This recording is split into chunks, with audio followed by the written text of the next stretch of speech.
చిన్న ప్రార్థనతో వాక్యభాగ్యంలోకి వెళ్దాం. అట్లే కూర్చోండి అమ్మ, కళ్ళు మూసుకుందాం. సరే. మమ్మల్ని మిక్కిలిగా ప్రేమించిన మా ప్రియ పరలోకపు తండ్రి, సర్వోన్నతుడ, సర్వాధికారివైన మా దేవ, ఈ రాత్రి వేళ తండ్రి సంఘంగా కూనుకొనుటకు మీరు ఇచ్చిన గొప్ప ధన్యకరమైన భాగ్యం బట్టి హృదయపూర్వక వందనాలు, స్తుతులు, స్తోత్రములు తండ్రి. ఇంకా మమ్మల్ని సజీవులుగా ఉంచావంటే కేవలం అది నీ గొప్పతనం. మారు మనసు తగిన ఫలాలు మేము ఈ భూమి మీద ఇంకా ఫలించాలని, దేవుని కొరకు అసూలు బాపాలని తండ్రి మమ్మల్ని ఇంకా ఈ భూమి మీద బ్రతికించినందుకు నీ కృతజ్ఞతాస్తుతులు తండ్రి. సజీవులమైన మేము సజీవుడైన దేవుని యొక్క క్రియలు చేయాలని తండ్రి, ఆ సజీవుడైన దేవుని యొక్క లెక్కల్లో మేము రాకుండా ఆయనకు లెక్క అప్పజెప్పేవారిగా ఉండాలని తండ్రి ఇంకా మమ్మల్ని ఈ భూమి మీద బ్రతుకునిచ్చావు. అందును బట్టి కృతజ్ఞతాస్తుతులు తండ్రి. సంఘానికి చెప్పబోతున్న జ్ఞానాన్ని తండ్రి మేమందరము చెవిపెట్టి వాటి ప్రకారంగా నడుచుకొనుటకు సహాయం చేయమని, అలాగే తండ్రి చెప్పబోతున్న నాకు నీ దైవ సహాయం అనుగ్రహించి అనేకమైన లోక జ్ఞానాన్ని విడిచిపెట్టి దైవ జ్ఞానాన్ని అత్తుకునే జ్ఞానాన్ని మాకు అందించమని క్రీస్తు నామం పేరట ఈ ప్రార్థనలో అర్పించి వేడుకొనిచున్నాం కన్న తండ్రి, ఆమెన్. సరే, ఒక ప్రశ్నతో వాక్యంతో నేను మొదలు పెడుతున్నా.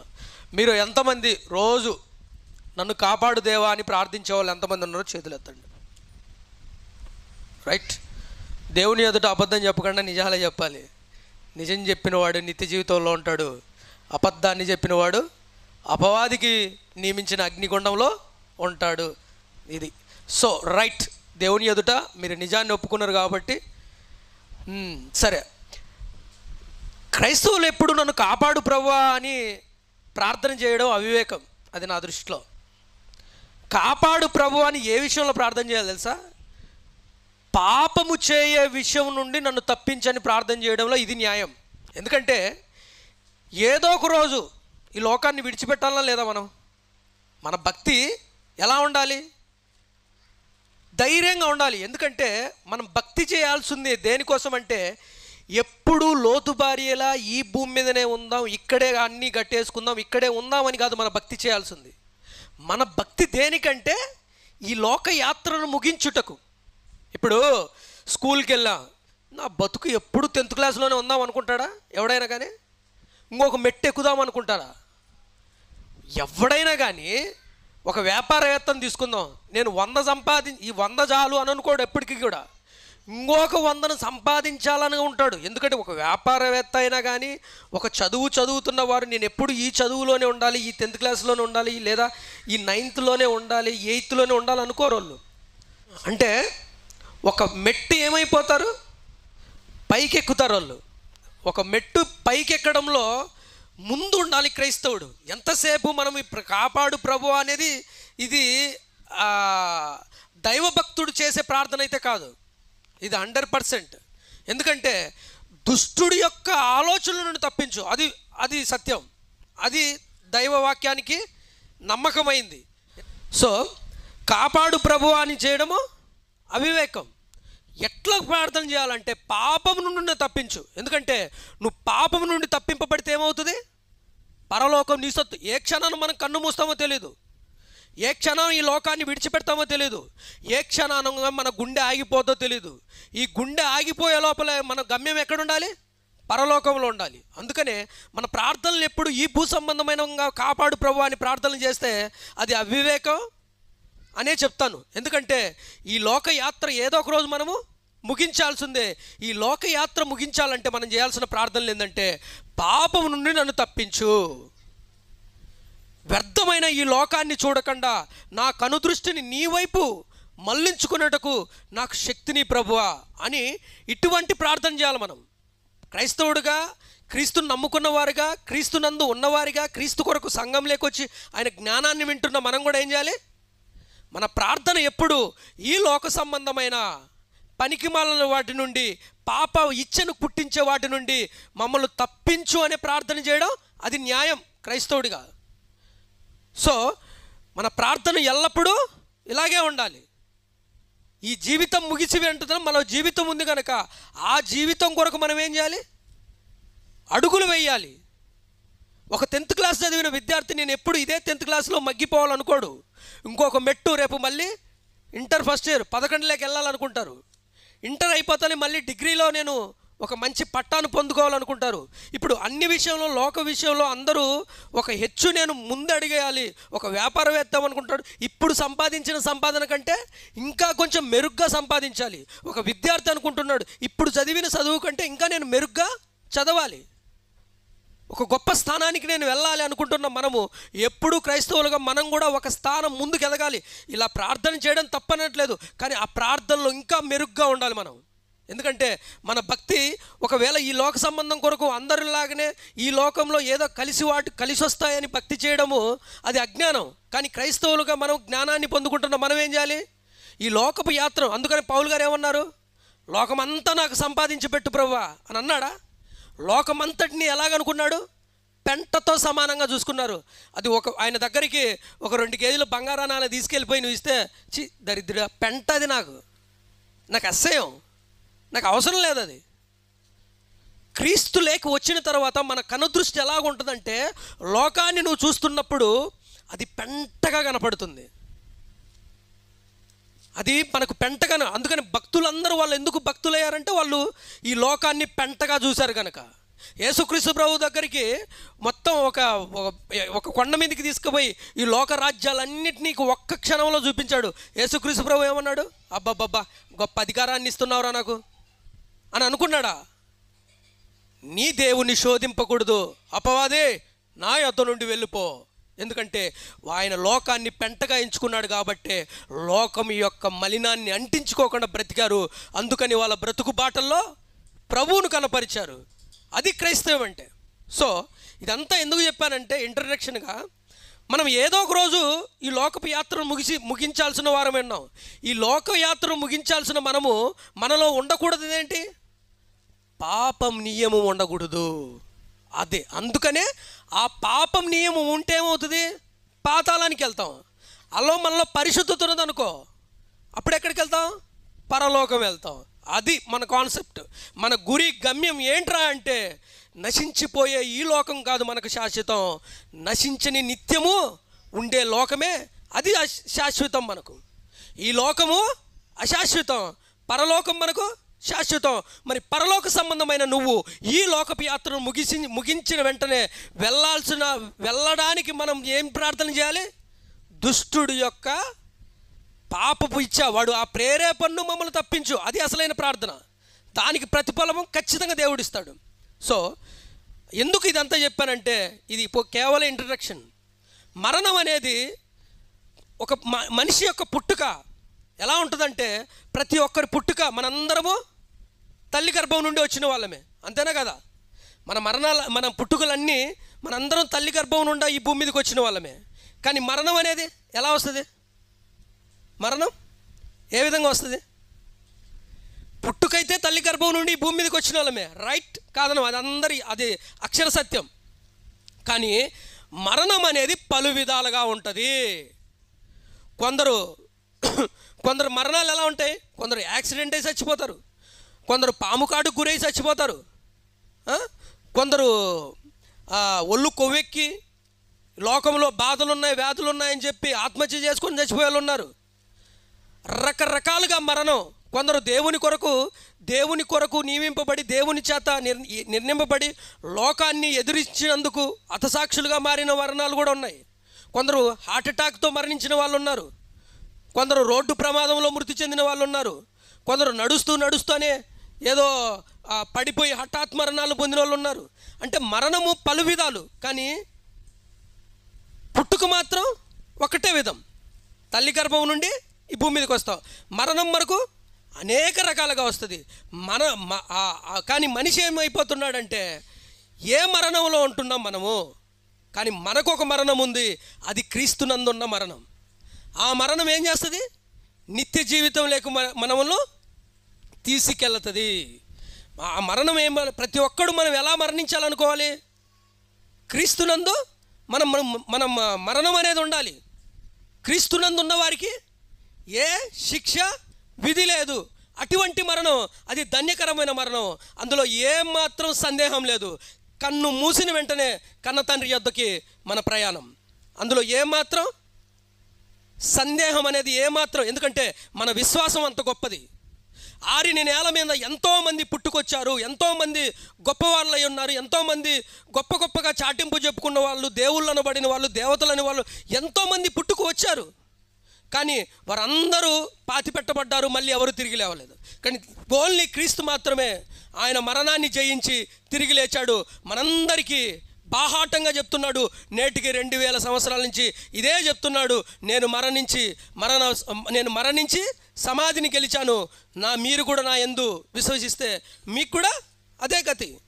ఈరోజు పాతిపెట్టబడిన ఈ దేహాలు మళ్ళీ మృతుల పునరుద్ధరణ రోజు యేసుక్రీస్తు ప్రభు రెండో రాకడ మళ్ళీ ఈ పాతిపెట్టబడిన దేహాలు మళ్ళీ తిరిగి ఒక మహిమలోకి ఆయన తీసుకుపోతాడని వాగ్దానం చేశాడు. ఆ వాగ్దానం కొరకే ఈరోజు మనం సంఘంగా కూడుకుంటున్నాం, రైట్? కానీ ఈ లోకంలో మనం ఎలా చనిపోయామన్నది, ఏ విధంగా చావాలంటే క్రీస్తునందు మనం ఏం కావాలి? అలా ఎలా చనిపోతావో అది దేవుడి ఇష్టం. అది హతసాక్షులు అవుతావా, లేకపోతే హేబేలులాగా అన్న చేతిలో మరణం పొందుతావా, లేకపోతే భక్తుల జీవితాల మాదిరిగా ఏ విధంగా అయినా ఎవరో చేత చంపబడతావా, లేకపోతే హార్ట్ అటాక్ వస్తుందా, లేకపోతే ఏ విధమైన ఎటువంటి మరణమైనా కావచ్చు. రోడ్డు ప్రయాణంలో మృతి పొందొచ్చు, యాక్సిడెంట్ రూపంలో మృతి పొందొచ్చు. కానీ ఆ మరణం ఎలా ఉండాలి? క్రీస్తునందున్న మరణము ఉండాలి. మనం మరణము రుచి చూడకుండా ఈ లోకాన్ని దాటుకొని వెళ్ళిపోవాలి. అది దైవ నిర్ణయం. ఎప్పుడైతే క్రీస్తునందు నువ్వు మరణం నొందుతావో అది దుర్మరణమైన మరణం కాదు, అది ధన్యకరమైన మరణం. ఎందుకంటే పరదేశులము, మనం ఎవరము? పరదేశులము, ఈ లోకస్తులం కాదు. ఈ లోకానికి ప్రయాణించిన మనము మళ్ళీ తిరుగు ప్రయాణం ఉంది.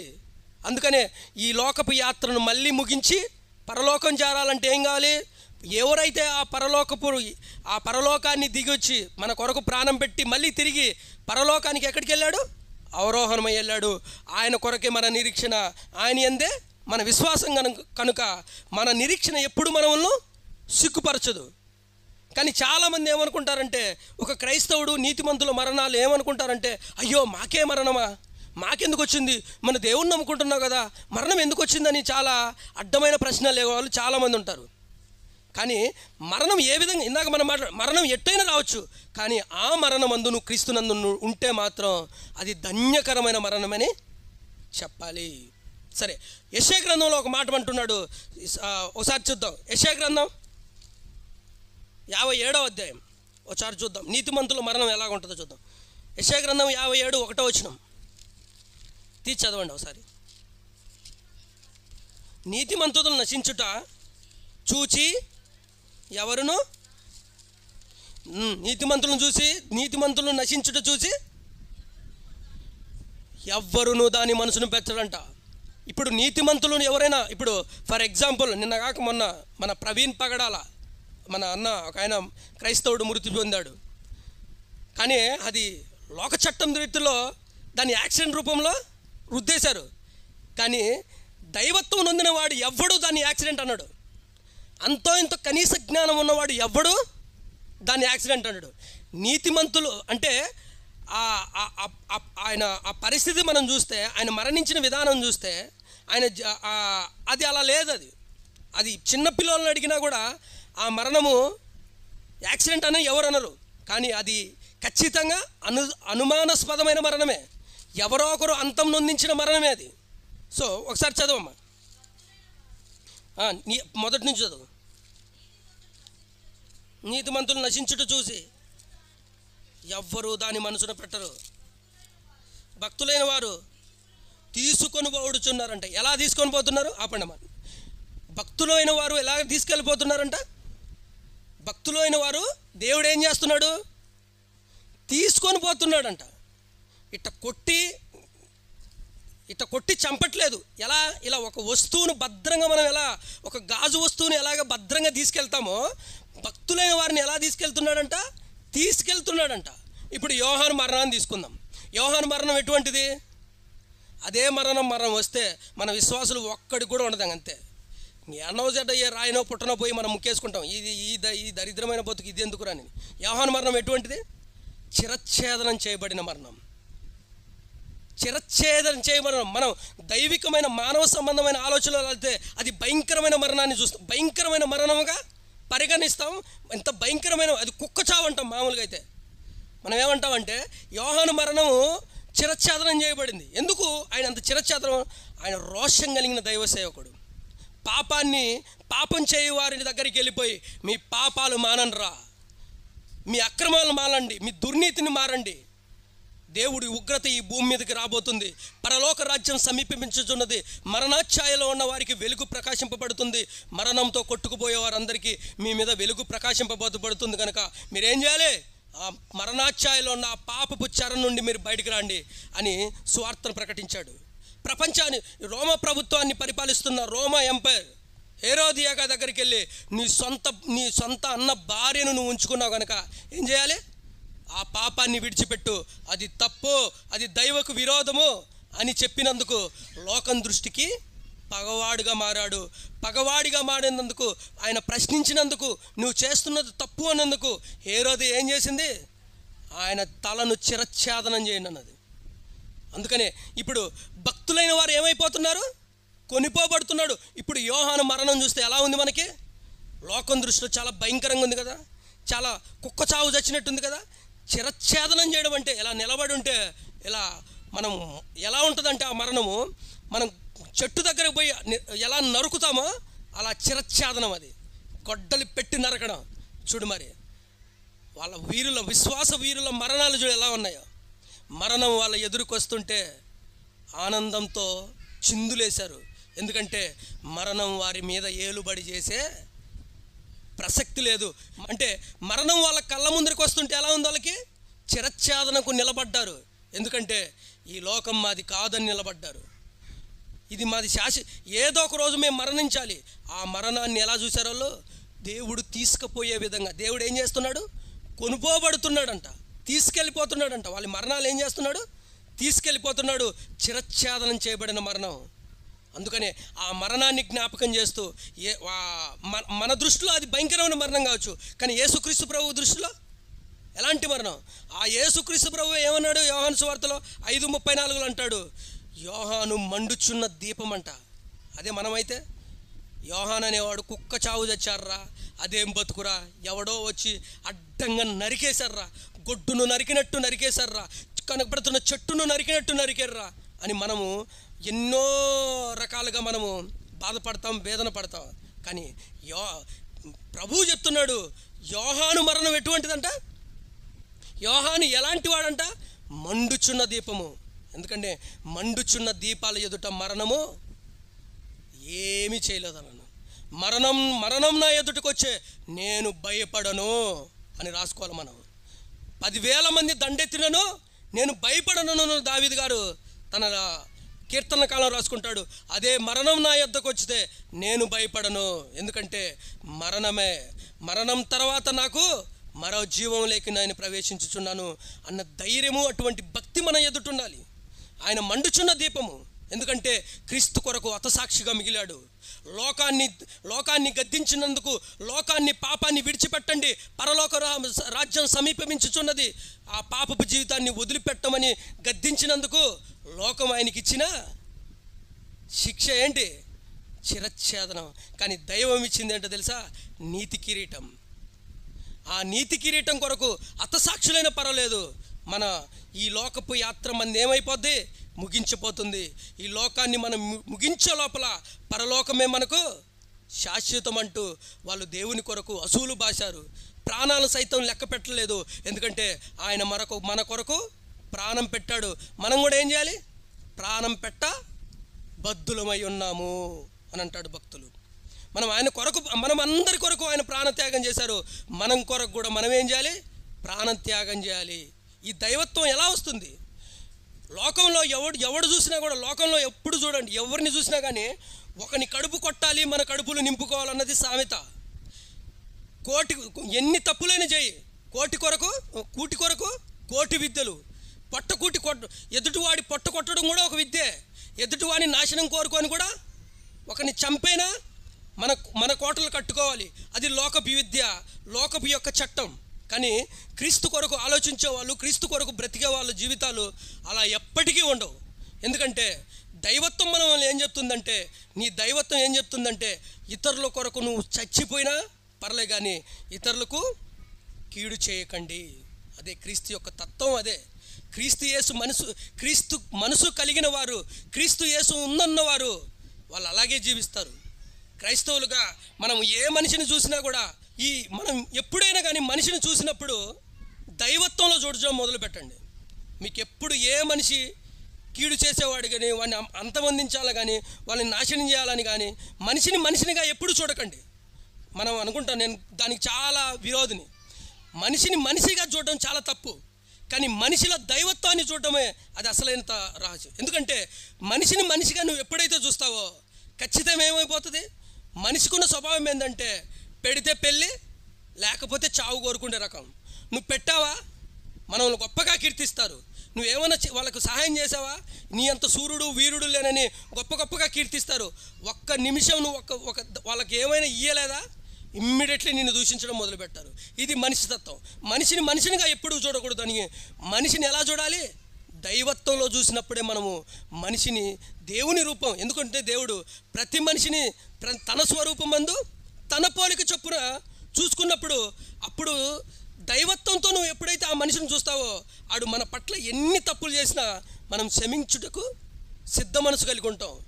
క్షమించే తత్వం మనకు వస్తుంది. ఎందుకంటే ఒక రాయిని ప్రతిష్ఠించుకున్నవారు, ఒక విగ్రహాన్ని ప్రతిష్ఠించుకున్నవారు మనం గమనిస్తే కనీసం ఆ విగ్రహం దగ్గరికి అది రాయే, అది మొద్దే, అది ఎవరి చేతనో చెక్కింపబడినదే. ఎవరో దాన్ని చెక్కింటాడు, ఏ మనిషో దాన్ని చెక్కి ఒక రూపాన్ని తయారు చేసి అది దేవుడు అని ప్రతిష్ఠించి దానికంటూ ఒక నివాస స్థలాన్ని ఏర్పరిచి అందులో పెడితే ఆ మనిషి ఆ విగ్రహం దగ్గరికి వెళ్ళేటప్పుడు కనీసం చెప్పులు వేసుకొని పోడు. ఎందుకు? అది దైవమని భావించాడని.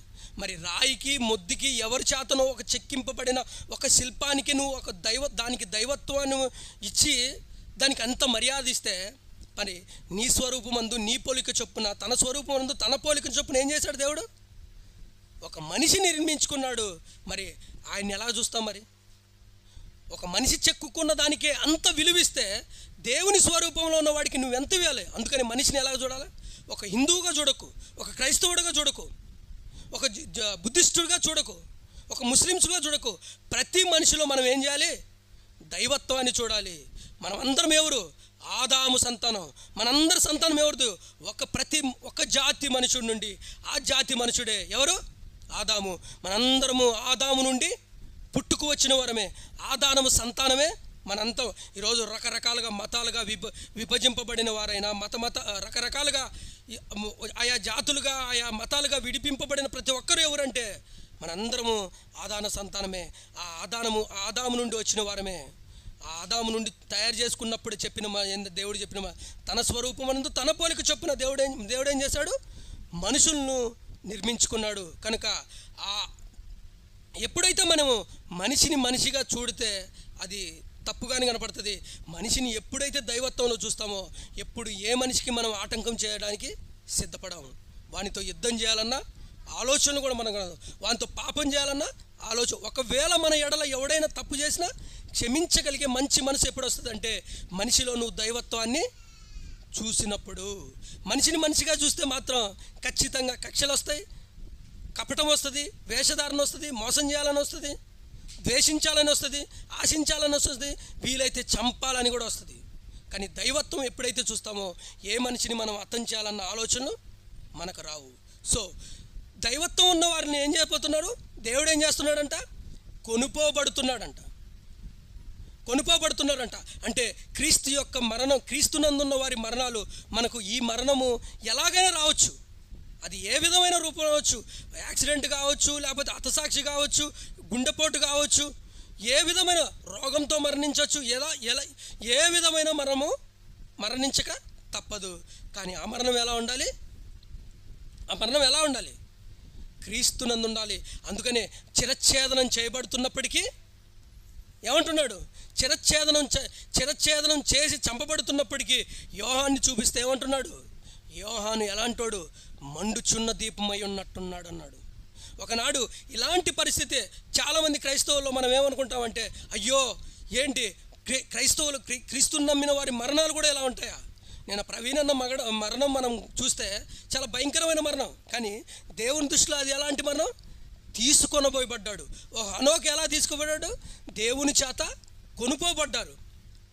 అంటే వాళ్ళు ఎలాగా క్రీస్తు కొనుపోబడ్డారు వాళ్ళని. ఇప్పుడు ప్రవీణ్ అన్న మరణం చూసి చాలామంది అయ్యో క్రీస్తునందున్న వారి మరణాలు ఏంటి ఇలా అని చాలామంది, కొందరు విశ్వాసాలు కూడా ఏమైపోయారు, వాళ్ళ విశ్వాసం నుండి తప్పించుకునే వాళ్ళు చాలామంది స్టేటస్ చూశాను. మేము దేవుని పైన అలిగాము, దేవుడు అంటే మాకు ఇష్టం లేదని కొందరు స్టేటస్లు పెడితే మేము చూసాం. అది దౌర్భాగ్యపు మతిస్థీమతన, విశ్వాసం సరిగ్గా లేకపోవడమే. ఇప్పుడు యేసుక్రీస్తు ప్రభువుకు మరణం కూడా ఎలాంటి మరణం? సింపుల్ అయిన మరణమా? ఏదో నిద్రలో ఉంటే చనిపోయిన మరణమా? కాదే. అలాంటి యేసుక్రీస్తు ప్రభు కూడా సద్దుకైలు ప్రధానుల చేత నేను చంపబడతాను, 3వ దినంలో మళ్ళీ తిరిగి లేస్తానన్నప్పుడు ఏమన్నాడు పేతురు? ఏమన్నాడు? ప్రభువా అది నీకు దూరం అవును కాకంటానే షటప్ పేతురు, నోర్మోయ్, సాతానవరా నువ్వు అని అన్నాడు. అంటే నా మరణం అనే దేవుని కార్యాలను నువ్వెవడు అడ్డుపరచడానికి? దేవుని ఉన్నవాడి మరణం ఇలాగే ఉండాలి, అలా ఉండకూడదు, ఇలా ఉండకూడదు అని చెప్పడానికి నువ్వెవరు? అది తప్పు. క్రైస్తవుడైన మరణం అది ఏ విధమైన రావచ్చు, కానీ మన మరణం ఎలాగైనా ఉండొచ్చు. మన పుట్టుక తల్లి ద్వారమే ఖచ్చితం అది, కానీ మన మరణం రకరకాలుగా మన మరణం ఏమవుతుంది మన మీదికి రావచ్చు. అది అతిసాక్ష, గుండెపోట, రోగపీడితమైన మరణమా, రకరకాలుగా మరణం రావచ్చు. కానీ ఆ మరణాన్ని ఎదుర్కొంటూ మనం ఏం చేయాలి? బుద్ధి కలిగిన కన్యకలు ఎలా ఉన్నారు? తమ దివిటీలు వెలిగించుకొని సిద్ధంగా ఉన్నారు. మనం కూడా ప్రతిరోజు మనం ముచ్చట పడాలి. ఏమని? మరణాన్ని నా కనుల ఎదుటికి ఎప్పుడెప్పుడు రప్పిస్తావా ప్రభువా? ఈ పనికిమాల ఈ లోకంలో నేను బతకలేకపోతున్నాను. పాపం ఎప్పుడు మనల్ని పాపం చేయించి ఈ లోకం చేత మళ్ళీ పాతాళానికి పట్టుకుపోతుందో. కానీ నాకేం కావాలి? ఆ మరణదండన త్వరగా, ఆ మరణదండన వచ్చి ఆ మహిమ దండలోకి నన్ను ఎప్పుడు తీసుకెళ్తావు ప్రభువా? అటువంటి ప్రార్థన పూర్వకమైన అటువంటి మనసు మనకు ఉండాలి తప్ప ఎప్పుడు ఈ లోక సంబంధమైన వాటి కొరకు ఈ లోకంలో నన్ను కాపాడు ప్రభువా, దీవించు ప్రభువా, కిందేసి తొక్కుపోవా, ప్రవీణేసి తొక్కు, ఇట్లాంటి ప్రార్థన చేయకండి. మన మరణము ఎప్పుడు ఆ మరణం కొరకు మనం ఎదురు చూసి, ఒక పెళ్లి కూతురు వరుడు కొరకు ఏ విధంగా అయితే ఎదురు చూస్తుందో, క్రీస్తు నందు ఉన్న మన జీవితాలు కూడా ఏం చేయాలి? ప్రభు కొరకు ఎదురు చూడాలి. ప్రభు కొరకు మనము ప్రతినిత్యం ఆయన ఆరాధించే పిల్లలుగా మనం ఉండాలి. ఎప్పుడైతే ఆరాధన స్టార్ట్ అవుతుందో మరణం కొరకు ఎదురు చూస్తాం. ఇప్పుడు బైబిల్ భక్తులు చాలామంది ఉన్నారు. బైబిల్ భక్తులు ఎలా ఉన్నారు? చాలామంది భక్తులు వాళ్ళ మరణాలు హతసాక్షులుగా మారిపోయాడు. రాళ్ల చేత, రంపాల చేత తెగింపబడ్డారు వాళ్ళు. ఈ లోకం శాసన పునాది ఆ పట్టణం కొరకు ఏం చేశారు? వాళ్ళు ఎదురు చూశారు. దేవుని యొక్క ఆ నీతి జీవ కిరీటం కొరకు ఈ లోక యాత్ర ముగించేశారు అందరూ. ఈ లోకంలో మనం ఎలా బ్రతికినా కానీ ఒకరోజు మటుకు మన మరణం ఖచ్చితంగా ఉంది. ఆ మరణం ఎలాగుండాలంటే క్రీస్తునందున్న మరణం మనకు కనాలి, క్రీస్తులో ఉన్న మరణం మనం పొందాలి. క్రీస్తు కొనుపోబడే విధంగా మన మరణం ఉండాలి. విడిచిపెట్టే మరణం అయితే అది దౌర్భాగ్యం. బుద్ధి కలిగిన కన్యకలు 5 మందిలో కొందరు కొనుపోబడ్డారు, కొందరు విడిచిపెట్టబడ్డారు.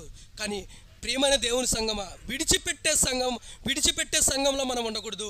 ఎత్తుకు దేవుడు కొనుపోయబడే సంఘంలో మనం ఉండాలి. ఒక మరణం ఒకవేళ క్రీస్తునందు మన మరణం అది హతసాక్షులమయ్యామా, లేకపోతే ఎవరి చేత చంపబడ్డామా, అది దేవునికి మహిమకరమే. ఒకవేళ ఈరోజు చనిపోయిన హతసాక్షులుగా మరణించిన వాళ్ళందరూ దేవుని దృష్టిలో యథార్థవంతులుగా ఉండకపోవచ్చు. కానీ దేవుడు ఏం చేశాడు? కొనుక్కోబడ్డారు. ఈరోజు ప్రవీణ్ అన్న మరణం చూస్తే వాళ్ళందరూ ఏమన్నారంటే ఆయన తాగి మరణం పొందాడు, తాగుతూ మరణించాడు, తాగి యాక్సిడెంట్లో ఆడ మద్యాసక్తి అయి మరణించాడు అంటున్నారు దౌర్భాగ్యులు. కానీ అది అంటే దైవత్వం నొందిన వాళ్ళు, క్రీస్తు కొరకు అసూలు బాసిన వాళ్ళు లోకం అలాగే ఉంటుంది. ఆ రోజు కూడా పరిశుద్ధాత్ముడు ఈ భూమి మీదకి వచ్చినప్పుడు పేతురు ఆయా భాషల్లో మాట్లాడుతున్నప్పుడు ఆయన అన్న మాట ఏంటో తెలుసా? వాళ్ళు మద్యాసక్తులై ఉన్నారు, వాళ్ళు మద్యం దాగి పిచ్చి పిచ్చి మాటలు మాట్లాడుతున్నారు అని అన్నారు. ఈరోజు కూడా వాక్యాన్ని చేత పట్టుకొని వాక్యం చేత మనము ఉన్నతంగా దేవుని యొక్క జ్ఞానాన్ని ప్రకటిస్తున్నప్పుడు దేవుణ్ణి పిల్లల్ని ఎదిరించలేక వారిని చంపి ఈరోజు మన మీద వేస్తున్న ముద్ర ఏంటంటే వారు మద్యం తాగి మరణించారని దౌర్భాగ్య మాటలు అంటున్నారు. ఆ రోజు పేతురును కూడా అదే అన్నారు. పేతురు ఉన్నతంగా దేవుని గురించి ప్రకటిస్తున్నప్పుడు, పరిశుద్ధాత్మ శక్తి పొంది ఆయన ప్రకటిస్తున్నప్పుడు వాళ్ళు కూడా అదే మాట అన్నారు. క్రీస్తునందు మరణం మనం ఎప్పుడూ మన విశ్వాసం ఎప్పుడు సిగ్గుపరిచేది కాదు. ఒక స్టెఫెన్ మరణం కూడా మనం చూస్తే రాళ్లతో కొట్టబడుతున్నాడు. అయినప్పటికీ ఆయన విశ్వాసం ఎలాగుంది? తండ్రి, వీరేమి చేయుచున్నారో వీరిని క్షమించండి అని ప్రార్థించాడు. కానీ ఆ మరణాన్ని చూసిన పౌలు గారు విస్తృతపోయాడు. ఆ మరణం ధర్మశాస్త్రం యొక్క ముసుగులో ఉంటున్న ఎవరైతే ఈ సౌలు, ఒకప్పుడు సౌలు అయినా పౌలుగా ఎప్పుడు మారాడు? ఎలాగుంది ఆయన మరణం? ఆ మరణాన్ని చూసి, ఏంటి ప్రభువా, ఇన్నాళ్ళు మేము ఈ మరణం రాకూడదని ఎంతోమందిని ఊచకోసకోసాం, కానీ వీళ్ళ మరణం ఏంటి? చంపబడుతుంటే, రాళ్ళతో కొట్టబడుతుంటే, ప్రభువా వీరిని క్షమించండి అనే ఒక మాటలు మాట్లాడుతున్నాడంటే అది చూసి నివ్వెరపోయాడు. అది నివ్వెరపోయి ఆయన కూడా క్రీస్తునందు హతసాక్షిగా మారాడు. ఆ ప్రార్థనే పౌలు యొక్క బ్రతుకులో మార్పు దయచేసింది. ఈరోజు కూడా మన మరణాలు ఎలాగైనా ఉండొచ్చు, కానీ మన మరణం క్రీస్తునందు ఉండే మరణం అయితే అది ధన్యకరమైన మరణం. క్రీస్తు కొరకు అసూలు బాసే మరణం అది గొప్ప మరణం. సంగమా, ప్రతిక్షణం మనం కూడా ఎలా ఉండాలి? సిద్ధపడిన గుంపులో ఉండాలి. మరణం కొరకు సిద్ధపాటు వేసిన అడుగుల్లో మనం ఉండాలి. అలాగే క్రీస్తు కొరకు మనం ఎప్పుడు ఈ లోకాన్ని విడిచిపెట్టిన క్రీస్తులో నిత్యత్వం పొందే లోకాన్ని మనం దక్కించుకునే విధంగా మన మరణం ఉండాలని నేను కూడా ఇంతటితో ముగిస్తున్నాను. చిన్న ప్రార్థన చేసుకొని వాక్య భాగ్యం మనం ఇంటికి వెళ్ళిపోదాం. సరే, అలాగే తలలో ఉంచండి, ప్రార్థన చేసుకో.